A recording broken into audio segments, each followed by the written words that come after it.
अस्सलाम वालेकुम नाज़रीन। डॉक्टर हामिद होम्यो फिजिशियन एक बार फिर आपकी खिदमत में हाजिर है। आज भी मैं एक बहुत ही अच्छे मेडिकल टॉपिक के साथ आया हूँ। तो आप आजकल ना देखा गया है कि तकरीबन ज़िंदगी की ज़रूरियात ख्वाहिशात को पूरा करते करते मटीरियलिस्टिक वर्ल्ड में आदमी पैसे की दौड़ में अपनी सेहत को इग्नोर कर देते हैं, लोग नज़रअंदाज कर देते हैं, दिन भर काम करते हैं और जैसे कि मैं अक्सर ज़िक्र करता हूँ कि फिर अपनी डाइटरी हैबिट्स को इग्नोर कर देते हैं। प्रॉपर डाइट उसका ख्याल नहीं रखते और मुसलसल सारा दिन ख़ास तौर पे वो लोग जो कुर्सी पे बैठे रहते हैं, जिससे उनके कंटिन्यूसली एब्डोमिनल रीजन पे एक प्रेशर या स्ट्रेस रहता है। जो बॉवल मूवमेंट है वो भी इफ़ेक्ट होती है, जिससे कॉन्स्टिपेशन वगैरह और दूसरी कॉम्प्लिकेशंस पैदा होती हैं।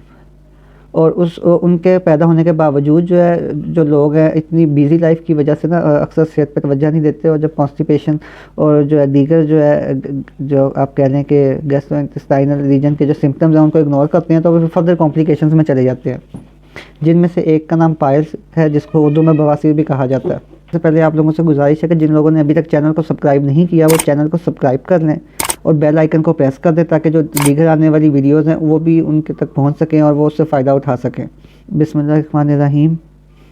तो दोस्तों, हेमरॉइड या बवासीर एक बहुत ही तकलीफ़देह और पेनफुल बीमारी है, और इसका ताल्लुक़ एक ऐसे रीजन से है कि लोग इसको डिस्कस करते हुए अपनी तकलीफ़ और परेशानी बताते हुए शर्म और हिचकिचाहट का मुज़ाहिरा करते हैं या महसूस करते हैं, जिसके नतीजे में उनकी जो पेन है या कॉम्प्लिकेशन है वो मज़ीद बढ़ती जाती है और उनका केस और पेचीदा से पेचीदा होता जाता है, और आखिरकार वो सर्जरी की तरफ फिर उनको जाना पड़ता है, जो कि एक मज़ीद कॉम्प्लिकेटेड और तकलीफ़दा चीज़ है। पायल्स बेसिकली हेमरॉइड वेंस की वेरिकोसिटी है, जिसमें हेमरॉइड वेंस वो या तो स्पिंक्टर के अंदर वो अंदरूनी साइड पे या फिर बैरूनी साइड पे स्वेलिंग हो जाती है उनमें।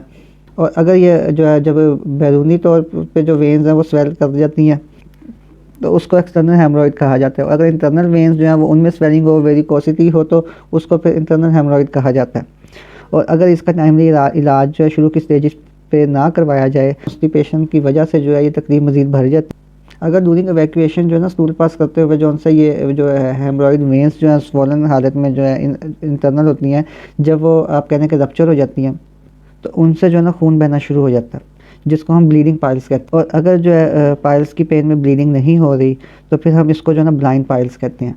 दोनों सूरतों में इलाज वो टाइमली होना चाहिए और बाकायदगी के साथ करवाना चाहिए, ताकि मज़ीद मेडिकल कॉम्प्लिकेशन से बचा जा सके। जो पाइल्स की वजूहात हैं उनमें से एक वो पोर्टल हाइपरटेंशन भी है, यानी कि ब्लड प्रेशर या खून का बहाव जब वो पोर्टल वेन्स में ज़्यादा हो तो वो भी इसमें स्वेलिंग पैदा कर देता है और बाद में ये रप्चर हो जाता है। ख़ास तौर पे ये प्रॉब्लम उन लोगों में आती है जो बहुत ज़्यादा स्पाइसी फूड खाते हैं या अल्कोहल का या कॉफ़ी का इस्तेमाल बहुत ही ज़्यादा करते हैं, यानी निकोटीन और कैफ़ीन पे मुश्तमिल ड्रिंक्स का ज़्यादा इस्तेमाल भी इसकी एक अहम रीज़न है। इसके अलावा दीगर पेल्विक डिजीज़ हैं, जिनमें फ्रीक्वेंट प्रेगनेंसीज़ हैं, यूट्राइन डिस्प्लेसमेंट है। जो इसका मोस्ट कॉमन सिम्टम्स आमतौर पर ज़्यादातर मरीज़ों में पाया जाता है, और जब उनको इसका पता चलता है वो ये है कि एक तो उनको पेन फील होती है स्पिंक्टर में या रेक्टम में, और दूसरा ख़ासतौर पर स्टूल पास करते हुए, दूसरा ये कि उनको रेक्टम से ब्लीडिंग वो उसका एहसास होता है।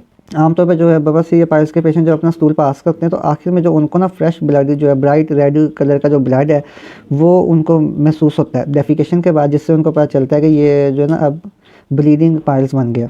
और अगर इसके साथ साथ पेशेंट को प्रोलैप्स ऑफ एनस की शिकायत हो तो फिर तकलीफ बहुत ही ज़्यादा बढ़ जाती है और कॉम्प्लिकेटेड हो जाती है।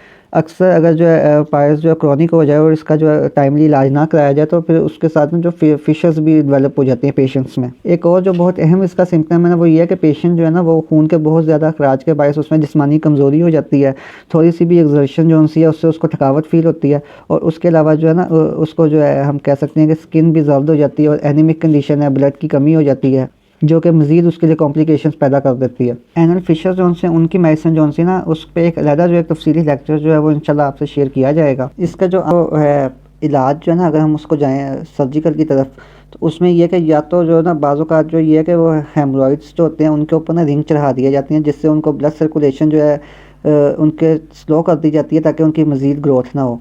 दूसरा तरीका यह है कि उनमें इंजेक्शन लगा के तो जो है ना उनको जो है श्रिंक किया जाता है कि उनके अंदर जो भी ब्लड है या दूसरे जो है लीक फ्लूइड है वो उसको एक्सट्रैक्ट करके ना उनको सुखा दिया जाए।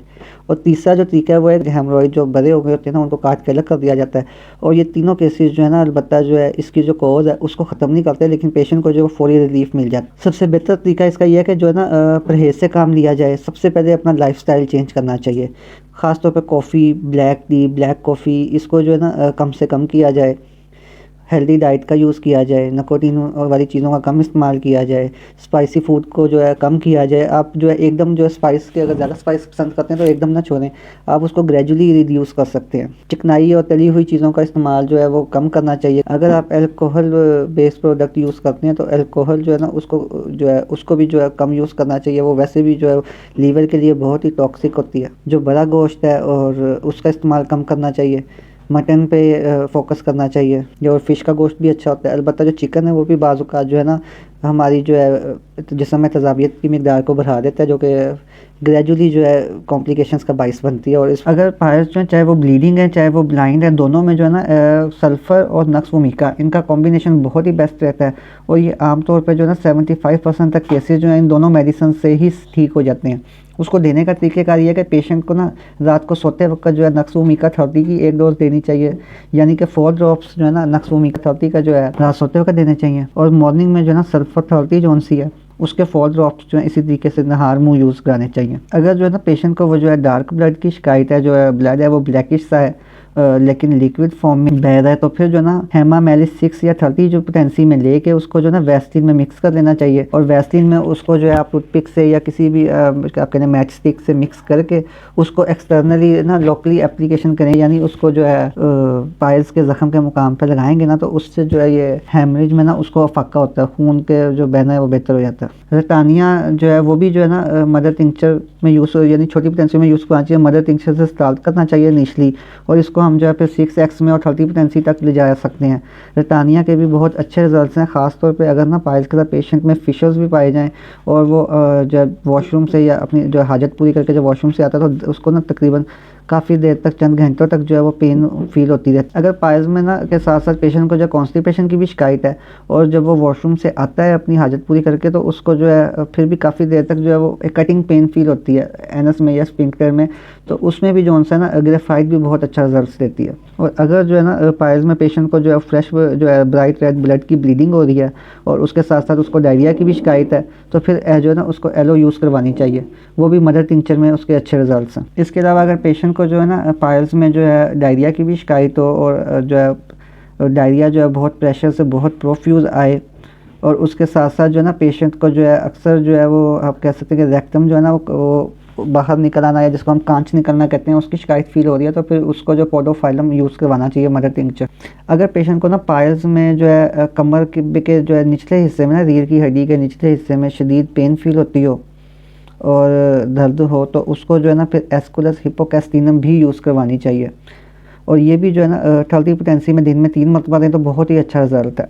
यानी मुझे याद है कि मैंने चंद पेशेंट थे जो जिनको ना तकरीबन 5 से 7 साल पुरानी जो पाइल्स की तकलीफ़ थी और वो मुतअद्दिद जो है मेडिसिन जब लेते थे तो उनको फाका हो जाता था और जब इस्तेमाल करना छोड़ देते थे तो कुछ माह के बाद फिर उनको जो है वो पाइल्स की जो है तकलीफ़ में इजाफा हो जाता था।